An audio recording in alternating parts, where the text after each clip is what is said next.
All right, folks, let's move the ball right here. Favorite, Miranda Devine, Ace New York Post columnist, Fox News contributor. I quoted you in the riff. I think you're out seeing my own eye doctor, but I was. All right, so this is so great fun. Women in Tehran are starting to drive around on motorcycles, wearing skirts and without hijabs covering their hair, a crime that used to result in fines, jail, and savage beatings. The morality police, for now, appear to have largely given up enforcing the rules. The report says the Islamic Republic is crumbling from the inside, and Trump alone made it happen. That's pretty good. You nailed it.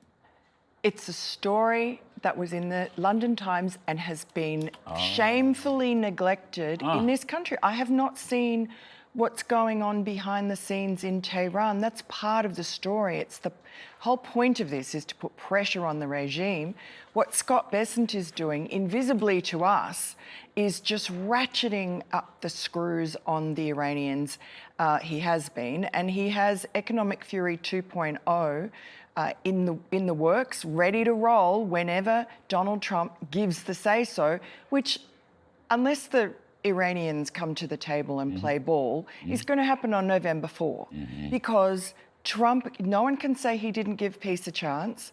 And so I am with you. I don't understand the hand-wringing, other than I think it is Trump derangement on the right and the left, because they don't trust that Donald Trump means what he says.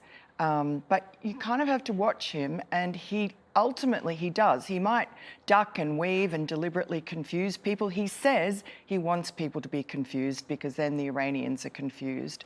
But ultimately he seems to get what he wants most of the time. You know, you've always had, look, the whole Democratic Party is suffering from Trump derangement syndrome, but you've always had a section of the Republican Party. You see it in the U.S. Senate probably most clearly.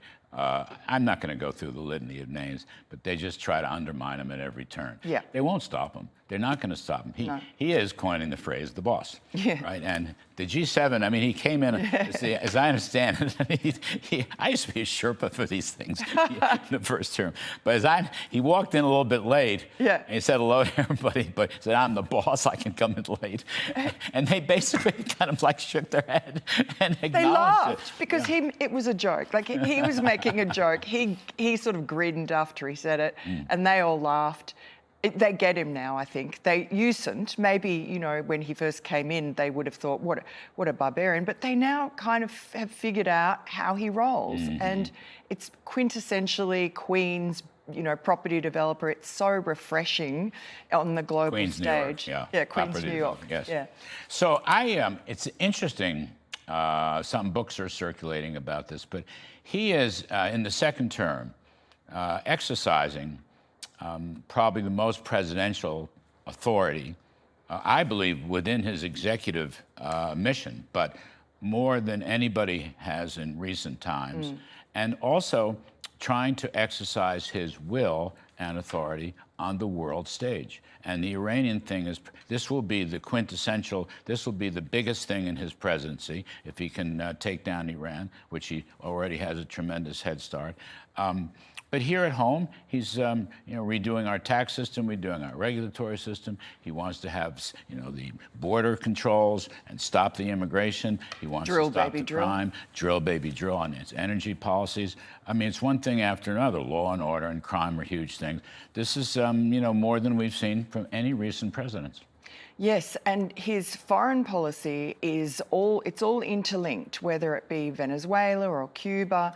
I mean, even Greenland, which he scoffed at, there is a method in the madness. He has in his mind, I think, a whole vision of how the world should work, this sort of reordering of the world order, which is all about doing the best thing for America and making sure that the rest of the world doesn't, go for a ride, expect us to protect them, spend all our money, while they have big welfare states and are protected by us. He's already made a lot of changes in that sense and made a lot of enemies, obviously, along the way, and particularly at home, because you know, especially on the Democrat side, but these sort of very polite foreign policy people, they like to hobnob with Europeans at these confabs overseas and be treated as if they're sophisticated Europeans. And keep the status quo, which favors their, Yeah. you know, their perks, if you will, right? Their positions, I think is what you're saying. Yeah. You say, no, I have a different vision.